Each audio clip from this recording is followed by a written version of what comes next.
Olá, tudo bem? Seja bem-vindo a mais um programa Que da Fé. Vamos à pergunta de hoje?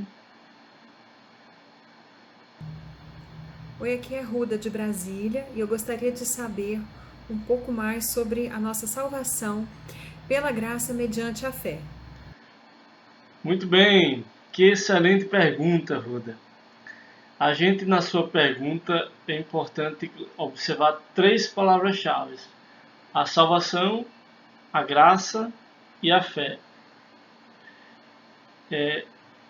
A salvação, primeiro ponto, no cristianismo, nós entendemos que a salvação não se dá por mérito próprio. Por exemplo, no Espiritismo, a pessoa vai reencarnando, como se a pessoa tivesse mérito diante de Deus para dizer eu me basto. Né? A gente diz com Santa Teresinha, só Deus basta, só Deus basta. Jesus, ele é bem claro, eu sou o caminho, a verdade e a vida. Ninguém vai ao Pai senão por mim. Portanto, é preciso de Cristo para ser salvo.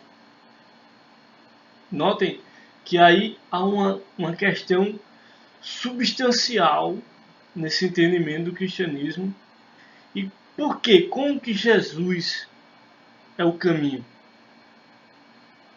Por que ninguém vai ao Pai senão por Ele? É preciso parar e observar essa questão.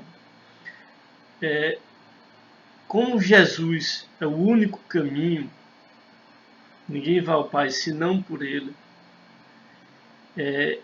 Não é apenas uma seta indicadora. Ele não é uma placa que aponta para o caminho. Ele é o próprio caminho. Como assim o caminho? Aí a gente precisa observar a questão da participação no corpo de Cristo.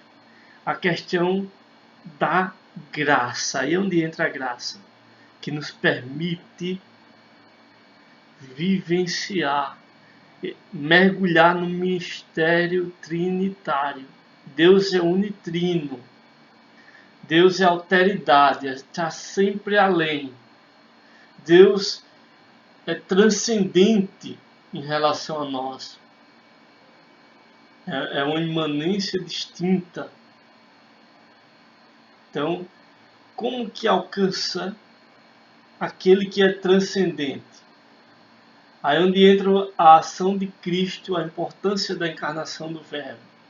Jesus, quando se faz homem, ele se faz Deus conosco. O transcendente vem ao nosso encontro. Por isso que ele é chamado de Emmanuel, Deus conosco. Aquele toque impossível, alcance impossível do homem, o homem sempre quer algo mais, mas Deus está sempre além. Esse alcance até Deus é sempre impossível até que Deus Filho venha a nós. E por participação no corpo do Filho, corpo de Cristo, a gente é inserido no mistério trinitário. Olha que maravilha. Então, aí onde a graça é justamente isso. Eu vou parar para vocês verem uma definição de graça. A graça é uma participação na vida divina, introduz-nos na intimidade da vida trinitária. Catecismo da Igreja Católica, parágrafo 1997.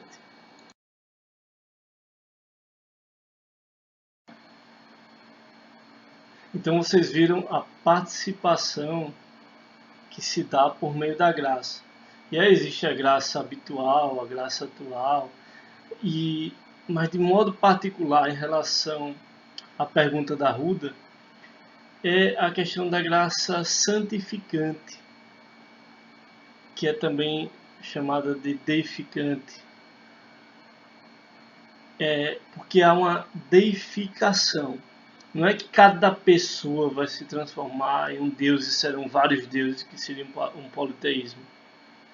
Mas várias pessoas mergulhadas no mistério da participação do Deus que é uno e trino, por meio da participação da segunda pessoa da Santíssima Trindade, Deus Filho, por meio da participação nossa em Cristo. Há um processo de deificação, ou seja, santificação. Porque santo só existe um, Deus. Nosso Senhor Jesus Cristo é Deus. Como Ele é Deus, nós, ao participarmos do corpo dele, somos cristificados, santificados.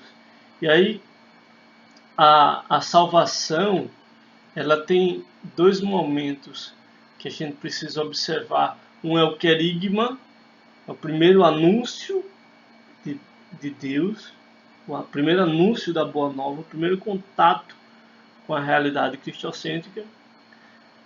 E aí, se você adere, se você diz sim à fé, aí você passa por um processo chamado de conversão.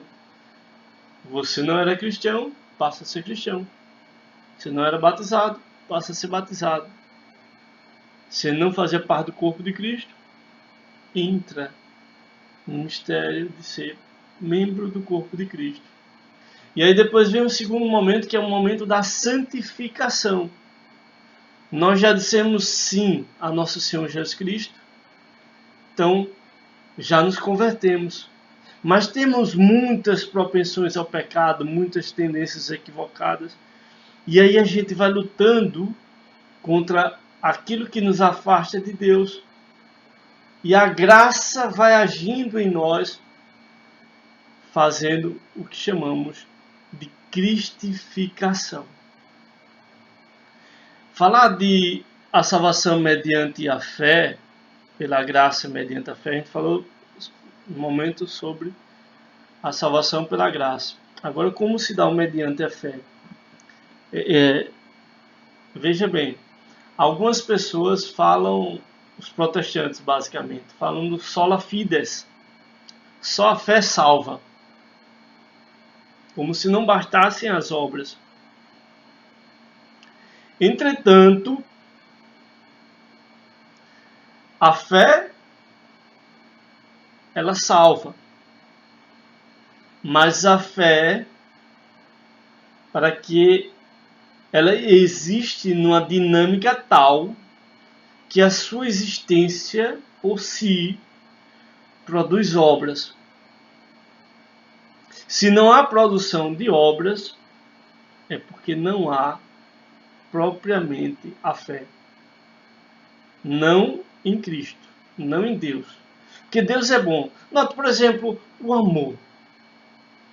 Como a pessoa diz que ama e não quer o bem, não faz o bem, é um amor da boca para fora. Como a pessoa diz que ama o primeiro mandamento, ama a Deus sobre todas as coisas, e olha para os filhos e diz: eu amo meus filhos. Se a pessoa ama a Deus sobre todas as coisas e ama os filhos, quem ama quer proporcionar o melhor. E como você diz, como uma pessoa diz que ama seus filhos e não os conduz ao caminho de Cristo, não os apresenta à realidade celeste, não fala aos filhos sobre Deus, Deus amor, portanto não ama tanto quanto se imaginava. Quem ama quer o bem do outro, quem ama quer o melhor para o outro, para a pessoa amada. Vou fazer mais uma pausa para a gente meditar alguns trechos de São Tiago. Para uma leitura mais aprofundada posterior, abra em São Tiago capítulo 2, versículos 14 a 26. Desses 14 a 26, eu destaco Tiago capítulo 2, versículos 17, 18 e 26. Vou ler esses versículos especificamente. 2:17. A fé, se não tiver obras, está completamente morta.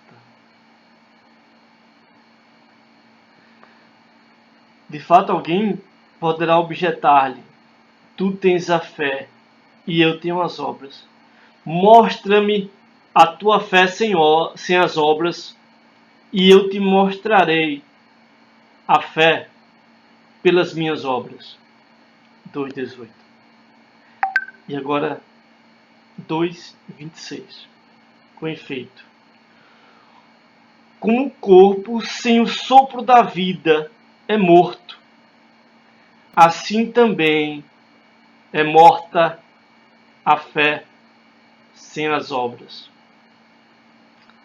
Só para acrescentar, anotem aí o versículo 23, sobre Abraão. Abraão creu em Deus, e isto lhe foi imputado como justiça, e ele foi chamado amigo de Deus. E aí, tomando essa questão de Abraão, a gente ainda lembra aquele outro momento em que Jesus, ele diz assim: eu já não vos chamo de servo, porque os servos não sabem o que o seu Senhor faz, né? Eu os chamo de amigos, porque eu vos dou a saber, né? Aquilo que muito do que o Pai revela a Jesus, explica para Jesus, e Jesus explica para os discípulos, para os apóstolos, né?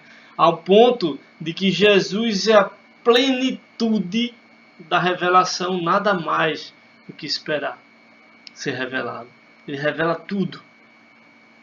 A questão é que é uma grandiosidade tamanha, porque Deus, ele se revela, mas ao mesmo tempo ele é mistério. Mesmo ele se revelando totalmente para nós, mas nossos olhos estão tão cheios de tanta coisa que a gente não consegue enxergar tão bem. E aí com a caminhada a gente vai vendo mais, vendo mais, vendo mais. Não é que Jesus não tenha revelado. Jesus revelou tudo. A gente é que falta conhecer mais. E aí como que a gente conhece? Caminhando com Jesus. Caminhando em Jesus.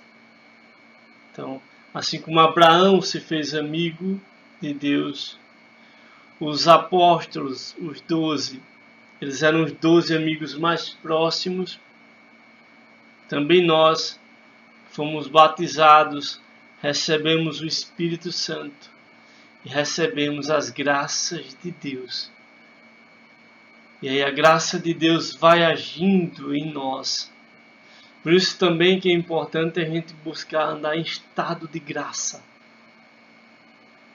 Quando a gente se confessa, a gente mostra o arrependimento, o propósito de não mais pecar, a aversão ao pecado, e Deus nos dá a graça. E a gente entra em estado de graça. Enquanto a gente se mantém sem pecado grave, a gente se mantém em estado de graça. E aí essa graça vai cristificando-nos, santificando-nos. Percebe também a importância da ação, da ação da graça na nossa vida. Então, meus irmãos, minhas irmãs, eu espero que tenha sido claro, que essas reflexões ajudem a meditar e a viver melhor o amor de Deus em nossas vidas. Ruda, espero que tenha sido claro. Se tiver mais dúvida, pode mandar. Se você também, vocês outros que estejam assistindo, tiver surgido alguma dúvida ao longo desse vídeo, pode mandar. É uma satisfação porque somos todos membros do mesmo corpo de Cristo. O corpo de Cristo não está dividido. Creio na Igreja una, santa, católica e apostólica. A Igreja, que é a esposa de Cristo. É o corpo de Cristo e Cristo é a cabeça. Como membros do corpo de Cristo, busquemos andar com nosso Senhor, buscando o estado de graça, para que a graça nos santifique, nos cristifique, nos prepare para a eternidade, para a felicidade eterna. E que sejamos luz, que a graça na vida de cada um de nós seja luz para a vida de muitos outros. Forte abraço, fiquem com Deus, paz e bem.